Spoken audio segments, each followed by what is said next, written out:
झारखंड राज्य में बीजेपी ने लोकसभा चुनाव को लेकर अपने प्रत्याशियों के नाम की घोषणा कर दी। एक तरफ भाजपा अपनी सभी सोशल इंजीनियरिंग का इस्तेमाल कर लोकसभा प्रत्याशी का चयन कर रही है, वहीं झारखंड में एक विशेष जाति का एक भी उम्मीदवार नहीं देकर उस जाति विशेष के अंदर आक्रोश पैदा कर दी है।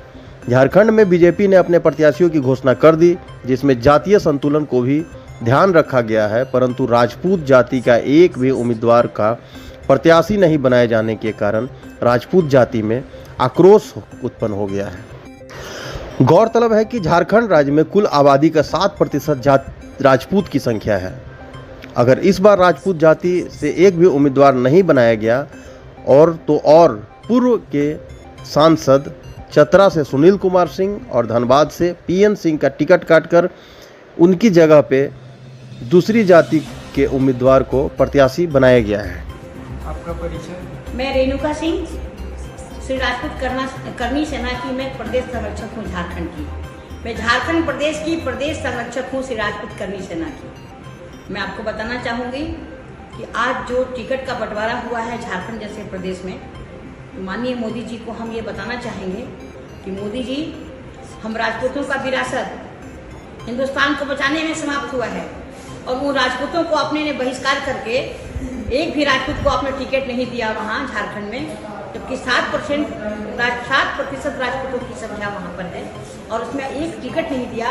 और दूसरा, हम लोगों का दुख का ये कारण है कि सिटिंग सांसद, हमारे सम्मानित सांसद हमारे पीएन सिंह जी धनबाद से और चतरा से सुनील सिंह जी जैसे लोगों को जो सिटिंग सांसदों का टिकट आपने काटा है, इसका वजह क्या रहा है?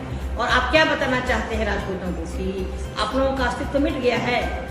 इस भ्रम जाल में मत पड़िए। मैं अमित शाह जी को बताना चाहती हूँ, आप लोगों का सपना है कि अगले चुनाव में 2024 में योगी जी प्रधानमंत्री नहीं बने, इसकी व्यवस्था आपने तय किया है। आप इस भ्रम जाल को छोड़ दीजिए। वो झारखंड है, कमल को मुरझा के फेंक देगी जंगल में। इस बार अगर कमल खिल गया तो हम चुनौती देते हैं उनको, एक भी प्रत्याशी जिता कर देख लें। हम सभी राजपूतों से आह्वान करते हैं कि थोड़ी भी आत्मीयता आप लोगों के अंदर होगी, अपनी मर्यादा को आप लोग बचाना चाहते होंगे, अपने अस्तित्व को बचाना चाहते होंगे, राजपूतों के सम्मान और गरिमा को बचाना चाहते होंगे, तो तन मन धन लगा के पूरे ताकत और शक्ति के साथ दिखा दीजिए चुनौती उस गुजरात के दोनों भाइयों को कि गुजराती बंधु, झारखंड में आप लोग का चाल चरित्र नहीं काम आएगा। अगर राजपूतों का सम्मान होता तो माननीय मोदी जी और अमित शाह जी का भी सम्मान होता वहाँ, और जितने सीटों से उन्हें भाजपा का प्रत्याशी दिया था वो किसी भी जाति धर्म समुदाय के होते, राजनीति में कभी उनका बहिष्कार नहीं होता। लेकिन हम राजपूतों का सम्मान नहीं मिला, इसलिए हम लोग भाजपा का वोट बहिष्कार करेंगे और कमल नहीं खिलने देंगे। इसके पीछे मेरी चुनौती है। हम तमाम क्षत्रिय बंधुओं से हाथ जोड़कर निवेदन करते हैं कि राजपूतों की मर्यादा को अगर बचाना है तो हम सभी राजपूत वर्ग के लोग बैठकर एक समीक्षा बैठक करें और संकल्प के साथ इस चुनाव में नोटा को वोट करें, कभी कमल की ओर नहीं बढ़े, पैसे के लोभ में नहीं फंसे, अपने सम्मान को, स्वाभिमान को बेच के आप लोग राजनीति मत कीजिए। जो भाजपा के साथ होंगे वो साइलेंट हो जाइए, लेकिन दिखाइए मोदी जी को कि राजपूतों का सम्मान होना बहुत जरूरी है हमारे हिंदुस्तान में और खास करके झारखंड में। अच्छा, ढोलू महतो की जो चर्चा हो रही है धनबाद से, ढोलू महतो का आचरण जो है वो साफ सुथरा भी नहीं है, फिर भी भाजपा उनको आगे कर रही है, क्यों? तो भाजपा का ये चाल चरित्र हो गया है। अब ढोलू महतो को टिकट देने से मोदी जी का चरित्र का चित्रण हो गया झारखंड में।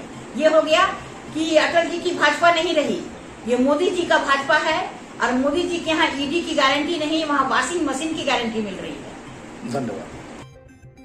झारखंड कर्मी सेना की संरक्षक रेणुका सिंह के अनुसार मोदी जी और अमित शाह राजपूत जाति का टिकट काटकर राजपूत समाज का अपमान किए हैं।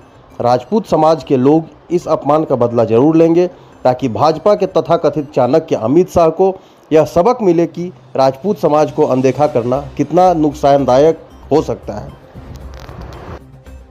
रेणुका सिंह ने यहाँ तक कहा कि राजपूत एवं योगी को राजनीति से साइड करने या फिर उन्हें प्रधानमंत्री की उम्मीदवारी से किनारे करने की सोची समझी साजिश चल रही है।